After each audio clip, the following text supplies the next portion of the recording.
Community for the modern soul. Discover flexible worship, personal growth, and belonging. Mars Hill Baptist Church. Where faith ignites purpose at Mars Hill, we believe that faith is not merely a weekly ritual, but a profound catalyst for personal growth and positive change. Our community is a vibrant collective of souls who have been touched by God's love and are now driven to share that transformative experience with the world. Our mission: empowering modern disciples. We understand the complexities of embracing faith in today's fast-paced world. That's why our mission extends far beyond our church walls. We are dedicated to equipping you with the tools, guidance, and support to seamlessly integrate your spiritual journey into your multifaceted lifestyle. Our vision is to cultivate a fellowship of fully devoted followers of Christ who actively live out their faith in every aspect of their lives. The gospel's transformative power, fueling positive change. At the core of Mars Hill lies an unwavering belief. The gospel of Christ holds the key to profound personal transformation. It is through this life-altering truth that we can reshape ourselves, our communities, and ultimately the world around us. We invite you to join our inclusive community and embark on a spiritual journey that transcends boundaries and empowers you to enact meaningful change through service, outreach, and the radiant force of God's love. Whether you're seeking spiritual enrichment, a deeper sense of purpose, or a supportive community to call home, Mars Hill offers a truly innovative experience. Our progressive approach harmoniously blends ancient wisdom with modern sensibilities, fostering an environment where your faith can flourish, catalyzing growth, hope, and positive impact. Take the first step towards an extraordinary spiritual awakening. Discover Mars Hill, where faith ignites purpose and lives are transformed. Take the first step towards an extraordinary spiritual awakening. Discover Mars Hill, where faith ignites purpose and lives are transformed. To learn more, email us at info@marshallchicago.org. Unfolds. Mars Hill Anywhere warmly invites you to join our Holy Week observances, which are available from the comfort of your home or at our in-person gatherings. This week is a special opportunity for us all to come together, reflect, and celebrate the pivotal moments of our faith. Palm Sunday, March 24th, 10:30 a.m. Start Holy Week with an uplifting online service commemorating Jesus' triumphant entry into Jerusalem. Engage with us through song and story, welcoming the spirit of this sacred week from wherever you are. Maundy Thursday, March 28th, 12 noon.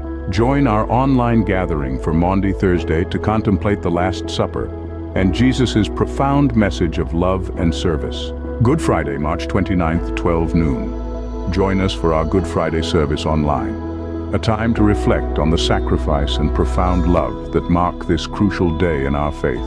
Easter Sunday, March 31st, 10:30 a.m., in person and online. Celebrate the resurrection of Jesus and the joy of Easter with us, whether you choose to be there in person or connect with us virtually. This day is a cornerstone of hope and renewal, and we look forward to sharing it with you. Please set aside these times to join us in observance and celebration. We invite you to share this invitation with your friends and family so they too can experience the grace and wonder of this Holy Week with the Mars Hill Anywhere family.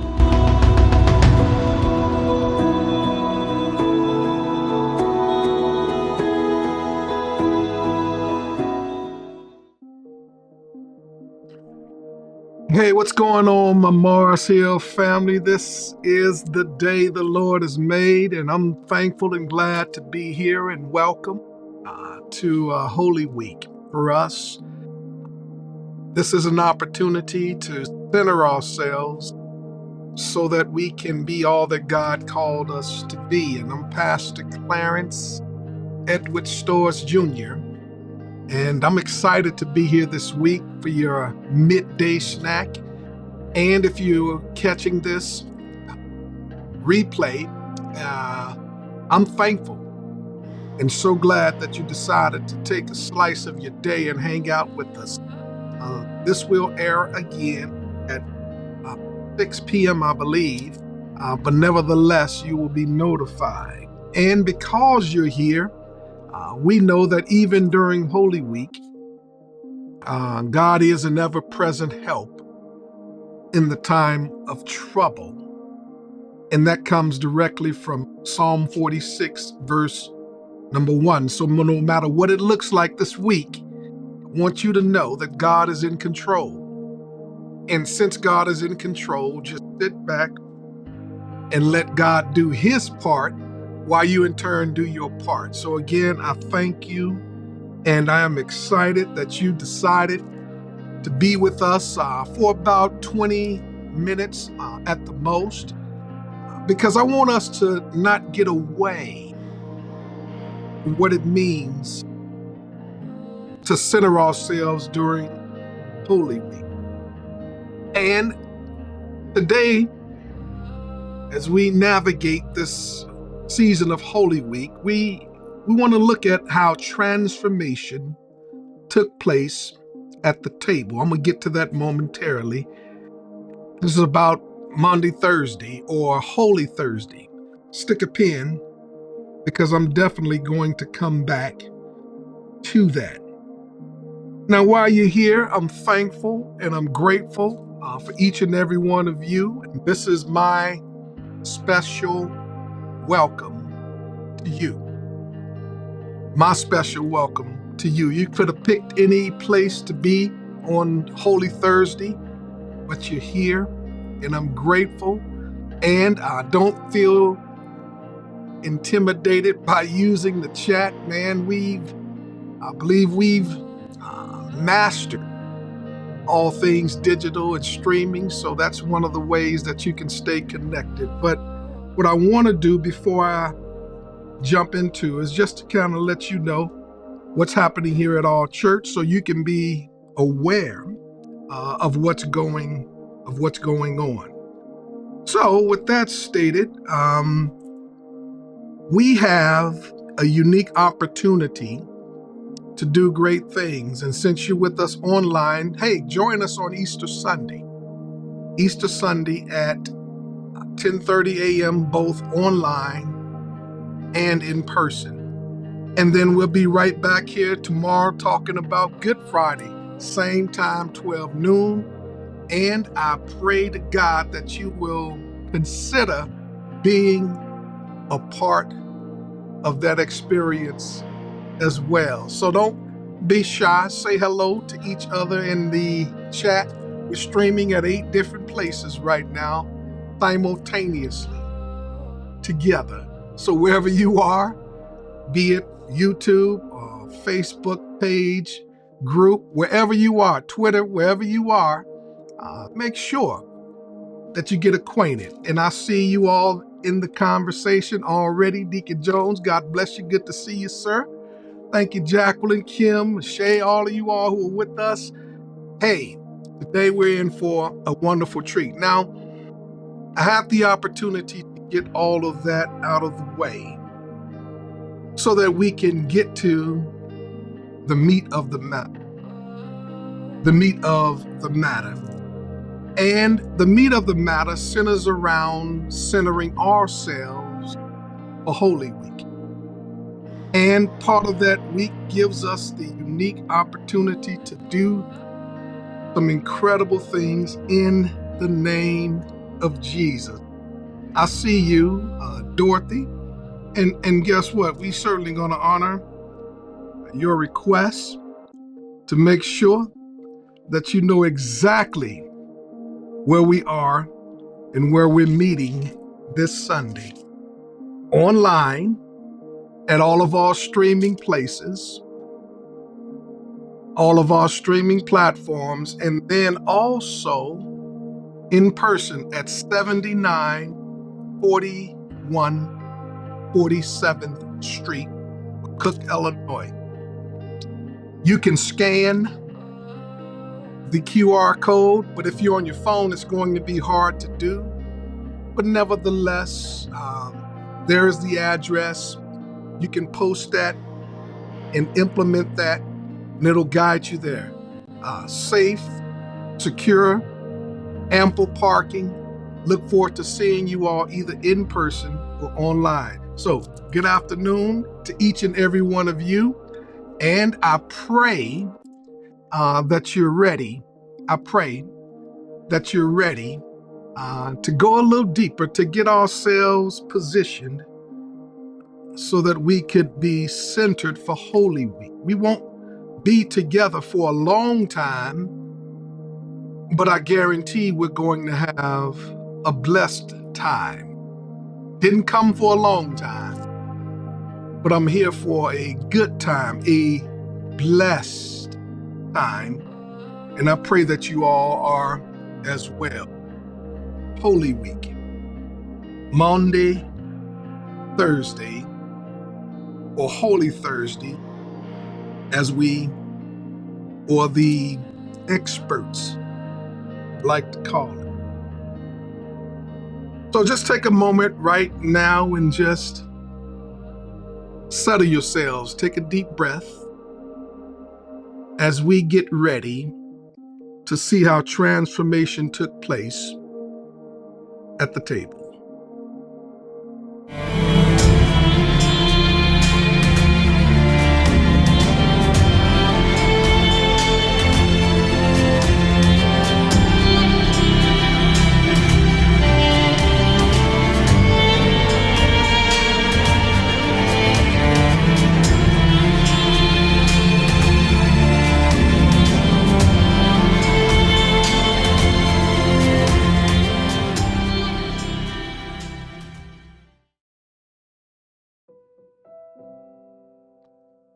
Oh yeah, that's it. Holy Week. And we're so ready. I'm so ready. And this is a little bit different than how we would normally stream on a Sunday, a little bit more polished and professional, interactive, etc. But this is just a quick snack, a lunch and learn. So if you're watching this later today, I want to let you know that the meal has been prepared and it's time for us to dine sumptuously. Now, if you see me do this, that means lean in. Something profound is coming down the pipeline. So for the next 15 minutes, I want to gather your attention, because now you all invited into my family room, my space, for us to converse about Holy Week. Converse about Maundy Thursday, as it's traditionally called, one of the events leading up to Easter.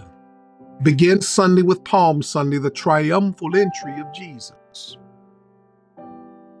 And then Maundy Thursday,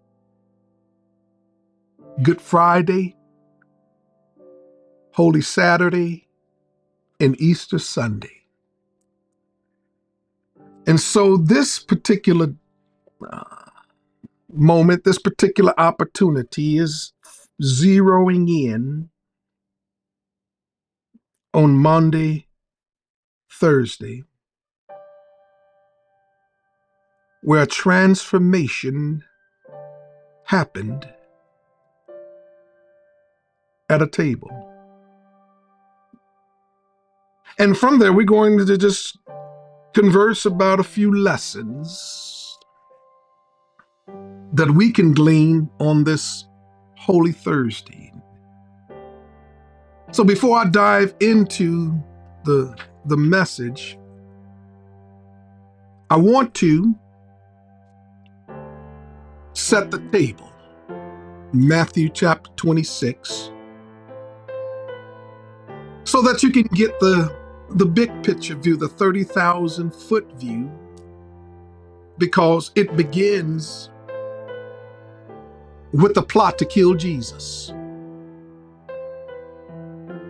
And since there is a plot to kill Jesus, then he's anointed at Bethany. And then it was at that point when he's anointed to be who the scriptures say, and the tradition says, and the prophecy says, Round verse 14 is when Judas agrees to betray Jesus. Now I got to set this context for you. And then after Judas begins to betray Jesus, they're brought back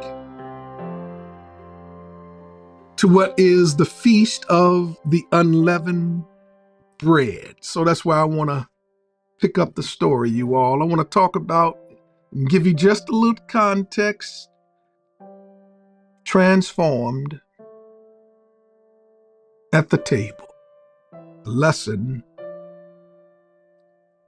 from Maundy Thursday. And y'all already let me know that the word of the Lord is blessed. Think about this. It's not the change that does us in. Because when you think about change, think about it. Whenever you change your appearance, you change your surroundings, and you change your, some people change their relationship status. It's not the change that do you in. No. Do you know why there was a plot to kill Jesus? It's because of change. See, change is instant. Change is visible. I could change my appearance, my outfit, my surroundings, my status, and it's instant and it's visible. So when Jesus comes on the scene, Palm Sunday, talked about this. He came in on a donkey to symbolize I'm coming to be the Prince of Peace. Didn't come on a horse, which symbolized conquering and warfare. So he's bringing about a different way of thinking, change, instant, invisible. You know why they wanted to kill Jesus? They want to kill Jesus, family, because he's transitioning from what was to what is. So it is not the change that'll do you in. It's the transition. And if change is visible and instant, transitioning is invisible and psychological, mental. They want to kill Jesus because he's ushering in a new kingdom, which is a departure from the old way, which in turn took some time for the religious leaders to wrap their minds around this new kingdom. So now they plotting to kill Jesus. But in the midst of plotting to kill Jesus, something happens. Y'all gonna let me paint the picture because I need to paint it in such a special way. They want to kill him. First and foremost, you all, if you're watching this and you're rolling with me, Jesus gives some instruction. He's demonstrating. He wants to demonstrate his love through acts of service.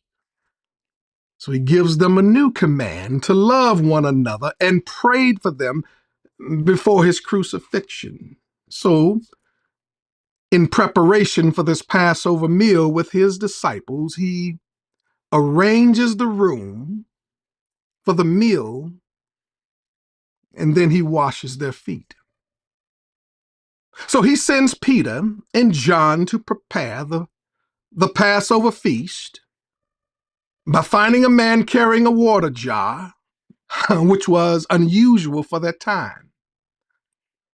And as Jesus is preparing the Passover with his disciples. He's arranging the room so that he can wash the feet. Now, think about this. He shows that I don't need a servant for this one. Because when the disciples get back, they're upset because they forgot one of the most crucial elements. After a long journey on a dusty road, feet can be dirty. So Jesus says, don't even worry about it. I'll take this on myself. And what Jesus is trying to teach and trying to show them in this moment, that I don't need a servant to wash the feet of my disciples. And as Jesus is kneeling, Peter I says, wait a minute, Lord, no. You're not the one who should be washing feet. I'm not even worthy for you to wash my feet. But Jesus is trying to demonstrate the purpose of his sacrifice by washing his disciples' feet and instructing them to humble themselves and show love through acts of service. Now, this is key. Jesus, the Son of God, he kneels. And in the midst of him kneeling is to show them heaven touched earth. Y'all catch that. Remember, he's anointed at Bethany. So now he's sitting there washing the feet of his disciples, heaven touching earth. Come on, let that sink in. And as it's sinking in, he gives them a new command to love one another. He gives them a new way of thinking, transitioning from what was to now what is. And because he's doing all of that, he changes the whole flavor of the Passover meal, saying that now this bread and wine represent his body, offering forgiveness. And in the midst of it, he's offering grace. Now think about it. He goes even a little deeper, you all. Because when he says this new command, that's where the word Maundy comes from. It comes from the Latin word, which means a new commandment. He's saying, I want you to psychologically shift from the way it was and then embrace. He says, I know this is heavy teaching, and I know this is something you've never heard, so I know it's going to take some time for your mind to psychologically grasp this new kingdom. So he says, since y'all not catching it as I give it verbally, he says, I'm going to go ahead and illustrate and show you what I'm talking about. Now I'm about to land the plane because I want you to get the essence of what Maundy Thursday is all about. A new command to love one another, a new command to serve one another. And Jesus says, I'm going to take it even a little further. Now, you notice at the Passover meal, as they are sitting around the table, normally, while they're sitting around the table, they would lean back on the left elbow and then take their hands and eat. Now, during this Passover meal, there were two seats of honor. John sat in one, which is why they were able to ask John, who shall sit next to him in the kingdom? And so John is in one seat of honor, and then the question arises, as Jesus puts it out there, one of you all are going to betray me. All of them didn't know. They're asking, is it I? Is it I? Is it I? Is it I? And so he says, and this is critical, it's the one who dips and sops with me. John's in one seat of honor.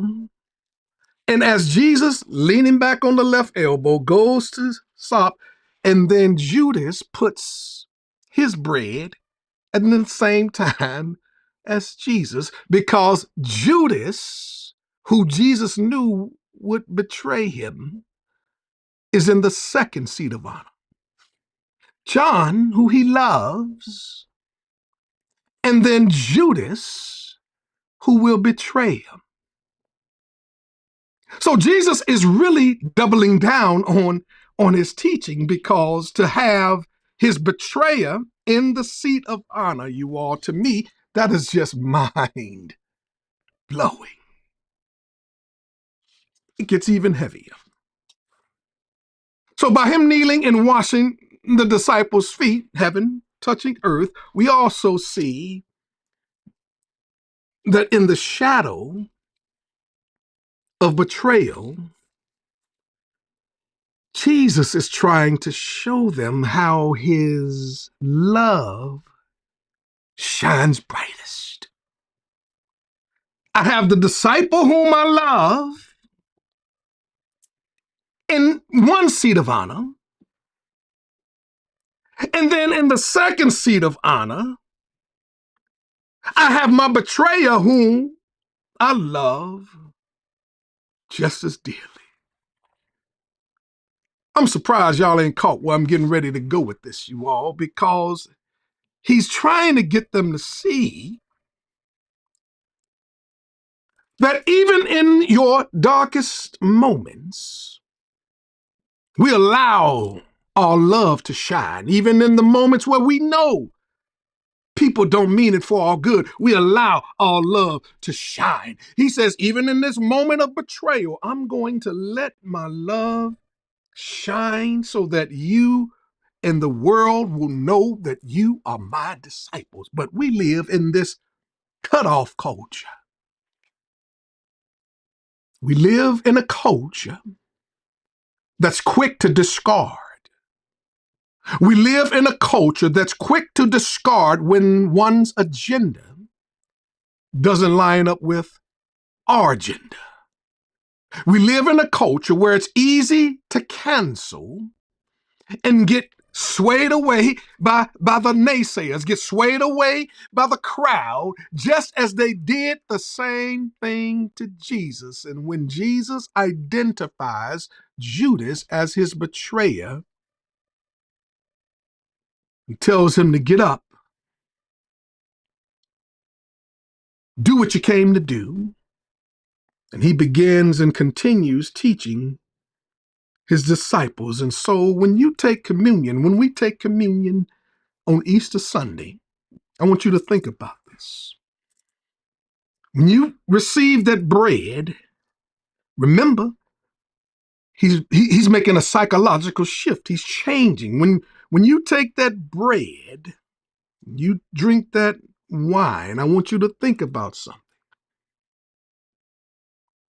I want you to think about how heaven touched earth, and even in the darkest moment of betrayal, Jesus' love is shining its brightest. But nevertheless, he wants to show you how love transcends tradition. Judas has now been identified as the betrayer during the Lord's Supper. By the act of dipping the piece of bread and giving it to him, he's trying to show him something right there, man. Love transcends tradition. I know I should move in a different direction. I know this could be a moment where I can supersize and use all of my God-given abilities to change this thing in a way that it should be. But he's showing us during this moment that love transcends all tradition. And then he prays for himself, prays for his disciples before going to the Mount of Olives, where he took Peter, James, and John with him to pray. And that's when he's up under so much psychological stress, because in the midst of betrayal, his love must shine. In the midst of all that's happening, he's showing how love transcends tradition. Even though he had the ability and the God-given attributes, Philippians says he emptied himself. He stepped away from what he could divinely do to teach us and to show us. So he prays. The scripture says the mental anguish of Jesus's prayer was so psychologically stressful that he began to sweat blood. What in the world could cause one's body to sweat blood? Well, the medical term is hematidrosis. It's when the capillaries break down. And because the stress is so intense, instead of sweating sweat to cool off the body, what's coming through the sweat glands, because the capillaries have collapsed, is blood. Because even in the midst of showing heaven touching earth, washing the feet, and even in the midst of betrayal, still allowing his light to shine. You know, when former First Lady says, when they go low, we go high. And then to show how love transcends tradition, remember, he was just hailed King of Kings, Hosanna, palm branches laid, anointed at Bethany. And here he is now on Maundy Thursday, showing humility in its essence, washing the disciples' feet, still showing this love of a Savior in the midst of betrayal, and then praying for them while his body is stressed and in an intense state of shock. So I want you to remember this Thursday, this Holy Thursday, Maundy Thursday. And I want you to ask yourselves a question or contemplate this thought. When people see you and interact with you, converse with you, do they get a glimpse of heaven? Do they get a glimpse of Jesus? As he touched earth, as he knelt to wash the feet of his disciples, do people see the same in you? Additionally, in the midst of betrayal, and it's hard because it stings,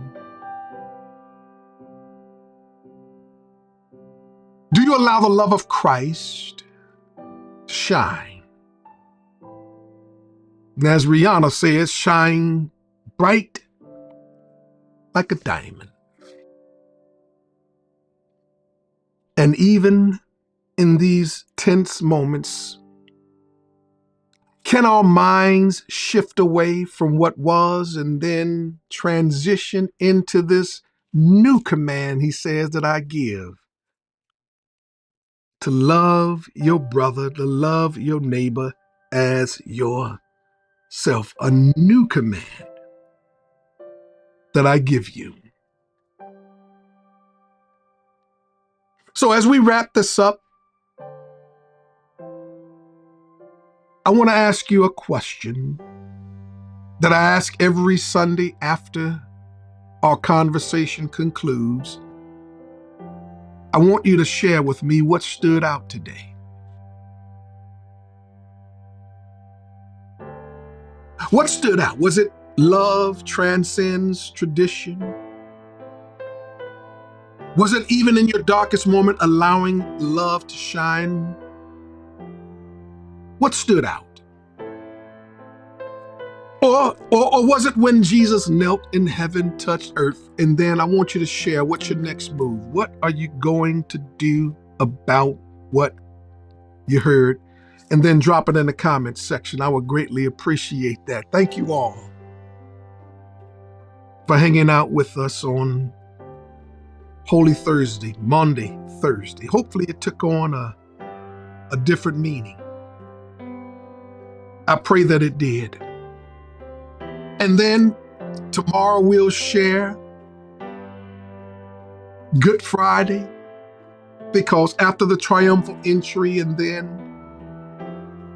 the washing of the disciples' feet, Lord's Supper, Jesus then goes and prays in the garden. Remember, now he's doing all of this under psychological stress. And then the culmination is Easter. So join us either in person or online, Easter Sunday, 10:30 a.m. Central at 7941 47th Street. So let us know what stood out. And then what are you going to do with what you heard? You can drop that in the comments section. I greatly appreciate that as well. Man, I've had a wonderful time with you for lunch today. This is what we call lunch and learn, a power lunch. We have a better understanding of what Maundy Thursday is all about. And if you feel led and something was said that blessed you indeed, go ahead and consider sowing a seed today. 3 ways that you can do it. You don't have to wait to Easter Sunday to give an offering. You can give one today by mailing your gift to P.O. Box 6159 in River Forest, 60305. Or you can text MHGIVE to 33777 and give that way. Or you can head to our website, marshillchicago.org/giving. And when you decide to do that, either give by mailing, texting, or our website, all it is a couple of prompts. Put in the amount and put in the duration. That's it. And giving is that simple. All right? Texting, website, or mail your gift in. So let me know. Let me know what did you learn today, and what do you plan to do about it? And a brother would greatly appreciate knowing that. Man, what a time we had today. And again, join us same time tomorrow, 12 noon, lunch and learn. And I love what you all are saying in the comment. Man, y'all are on it. And that makes me feel good to know that you're on it, to be a servant leader. All right. What did you learn? I'm going to make a change. Man, I love it. Love shines through. Thank you. Thank you for spending your lunch with me.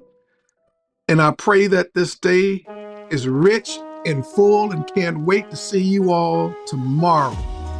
Now may the Lord bless you. May the Lord keep you.